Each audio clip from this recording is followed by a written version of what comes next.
Good afternoon বন্ধু বান্ধৱীসকল, আমি এতিয়া যাব ওলাইছোঁ বিয়া খাবলৈ বুলি। আজি আমি দুখন বিয়াত যাম। এখন আছে আমাৰ ৰুমৰ পৰা প্ৰায় 5 বা 4 কিলোমিটাৰমান দূৰত। প্ৰথম বিয়াখন আমি পাই গ'লোঁ আহি পিংলেশ্বৰ নামৰ ঠাইত। আৰু এইখন হৈছে বিয়া ঘৰৰ পৰিৱেশ। আৰু তাত অলপ সময় থকাৰ পিছত চাহ দিলে, চাহৰ পিছত আমি ভাত খালোঁ।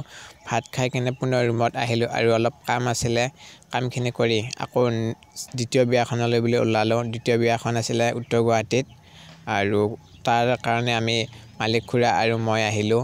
প্ৰথম বিয়াখনতো বাৰু মালিক খুৰা আৰু ময়ে গৈছিলোঁ। এতিয়া আমি আহি পাই গ'লোঁ মদনপুৰ।